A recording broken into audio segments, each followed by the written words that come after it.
శ్రీ గురుభ్యో నమః. 8వ అధ్యాయం 18వ శ్లోకం.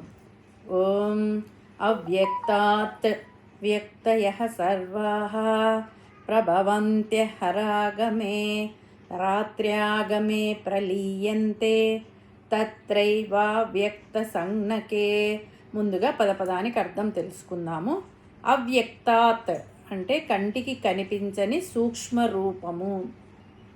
వ్యక్తయః వ్యక్తమగుచున్న చరాచర సృష్టి అంతా. సర్వాహ సమస్తము. ప్రభవంతి పుడుతున్నాయి. అహ అగమే బ్రహ్మదేవుని పగలు ప్రారంభం కాగానే. రాత్రి ఆగమే బ్రహ్మదేవుని రాత్రి ప్రారంభం కాగానే. ప్రలీయంతే లీనమైపోతున్నాయి. తత్ర ఏవ ఆ స్థానమునందే అవ్యక్త సంజ్ఞకే అవ్యక్తము అని పిలువబడే ఆ సూక్ష్మ రూపంలోనే. తాత్పర్యం ఏమిటంటే బ్రహ్మదేవుని పగలు ప్రారంభం కాగానే కంటికి కనిపించని అవ్యక్తం నుండి చరాచర ప్రాణులన్నీ రూపాన్ని దాల్చి వ్యక్తమవుతున్నాయి. మళ్ళీ బ్రహ్మదేవునికి రాత్రి కాగానే ఆ వ్యక్తమైన సృష్టి అంతా తిరిగి ఆ అవ్యక్తంలోనే లీనమైపోతున్నాయి.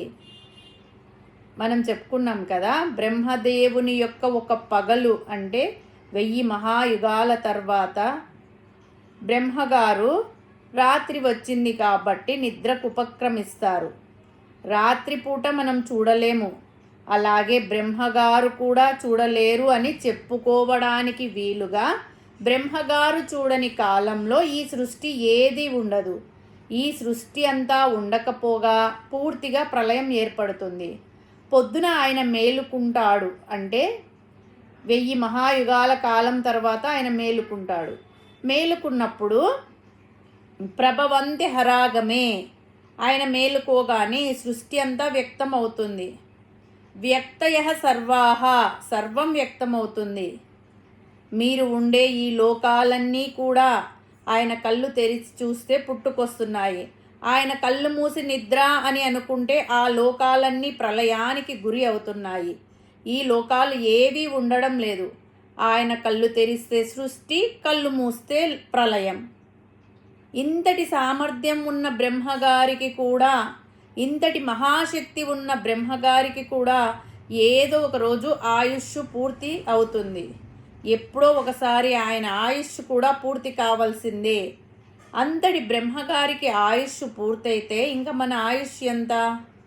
ఈ సృష్టి యొక్క విధానం ఎలా ఉంటుంది అని తెలియచేయడం కోసం పరమాత్మ ఈ శ్లోకాన్ని మనకు తెలిపారు. సృష్టి ప్రళయం, సృష్టి ప్రళయం అనేది లోకాలకు కూడా తప్పలేదు. జన్మ మరణం అనేది మానవులకి ఎలా తప్పదో ఈ సృష్టి కూడా పుట్టడం లయం కావడం అనేది తప్పదు. జన్మ మరణాలు, సృష్టి ప్రళయాలు అనేవి తిరుగుతూనే ఉంటాయి. ఈ సృష్టి ప్రళయాలను మనం సరిగా అర్థం చేసుకోవాలి. మన నిత్య జీవితము బ్రహ్మదేవుని సృష్టి చక్రాన్ని పోలి ఉంటుంది. మనం ఉదయం నిద్ర లేవగానే మన ఆలోచనలు, బాధ్యతలు అన్నీ వ్యక్తం అవుతాయి, అంటే కనిపిస్తాయి. మనం పనుల్లో మునిగిపోతాం. రాత్రి కాగానే గాఢ నిద్రలోకి వెళ్తాం. ఆ నిద్రలో మనకు శరీరము, ప్రపంచము, కష్టాలు, బంధాలు ఏవి గుర్తుండవు.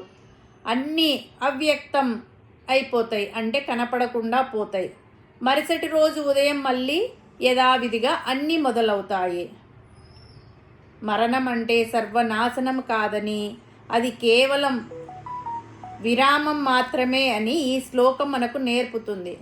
ఒక విత్తనంలో చెట్టు దాగి ఉన్నట్లు మరణించాక జీవుడు తన కర్మలతో సహా సూక్ష్మ రూపంలో ఉంటాడు.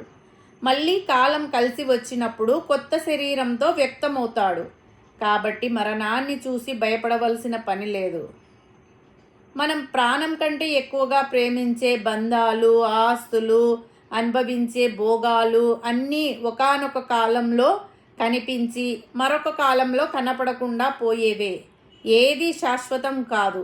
ఈ సత్యాన్ని గ్రహించమని పరమాత్మ చెప్తున్నాడు. ఈ పుట్టడం గిట్టడం అశాశ్వతమైనవి మరియు దుఃఖభూయిష్టమైనవి.